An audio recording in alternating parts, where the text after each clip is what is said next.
Hi friends, welcome to Devan's vlogs. അപ്പോൾ ഇന്ന് ഞാനിവിടെ പുതിയ മൺചട്ടി എങ്ങനെ മയക്കിയെടുക്കുക എന്നുള്ളൊരു വീഡിയോ ആണ് ചെയ്യുന്നത്. ഞാനൊരു 3 മൺചട്ടി വാങ്ങിച്ചിട്ടുണ്ടായിരുന്നു. അപ്പോൾ ഞാനത് എങ്ങനെയാണ് മയക്കിയെടുത്തതെന്ന് ഞാൻ നിങ്ങളെ കൂടി കാണിച്ചു തരാം. അതിനു മുമ്പ് ഈ ചാനൽ കാണുന്ന എല്ലാവരും ഞങ്ങളെ സപ്പോർട്ട് ചെയ്യുക, സബ്സ്ക്രൈബ് ചെയ്യുക, ലൈക്ക് ചെയ്യുക, ഷെയർ, കമൻറ്റ് എല്ലാം ചെയ്യുക. ഇതാണ് ഞാൻ വാങ്ങിച്ചിട്ടുള്ള 3 മൺചട്ടി. ഒരു മൂടിച്ചട്ടിയും വാങ്ങിച്ചിട്ടുണ്ടായിരുന്നു. അപ്പോൾ അത് നന്നായിട്ട് വാഷ് ചെയ്യുക. നന്നായിട്ട് 3 ചട്ടിയും വാഷ് ചെയ്തതിന് ശേഷം അതിൽ 3 മേലും നന്നായിട്ട് എണ്ണ തടവി കൊടുക്കുക.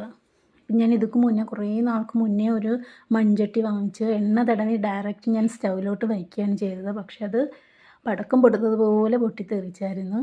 അപ്പോൾ അത് ഇപ്പോൾ എനിക്കൊരു ട്രിക്ക്, ഇത് ഭയങ്കര റിസൾട്ട് നൽകുന്ന ഒരു മെത്തേഡാണ്.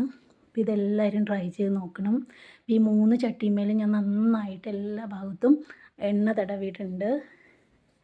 ഒരു 15 മിനിറ്റിന് ശേഷമാണ് ഞാൻ സ്റ്റൗവിലോട്ട് ഈ ചട്ടി വയ്ക്കുന്നത്. അതിന് ശേഷം നമുക്കൊരു ട്രിക്കുണ്ട്. ഇത് 3ലും നന്നായിട്ട് എണ്ണ തടവി 15 മിനിറ്റ് കഴിഞ്ഞതിന് ശേഷം ഞാൻ നേരെ സ്റ്റൗവിലോട്ട് വെച്ചു. അതിന് ശേഷം ഒരു സവാള കട്ട് ചെയ്തിട്ട് അതിനകത്തോട്ട് ഇട്ടു. ഈ 3 ചട്ടിയും ഞാൻ ആ സവാള ആയിട്ട് വഴറ്റി. 3 ചട്ടിക്കും കൂടി ഈ ഒരു സവാള മതി. 3 മേലും ഞാൻ നന്നായിട്ട് അത് വഴറ്റിയെടുത്തു. അതിന് ശേഷമുള്ള ചട്ടിയാണ് ഈ കാണുന്നത്. നല്ല സോഫ്റ്റായിട്ട് കിട്ടി. ഞാൻ ഉപയോഗിക്കുകയും ചെയ്തു. അപ്പോൾ എല്ലാവരും ഈ ഒരു ട്രിക്ക് പരീക്ഷിക്കണം. ബൈ.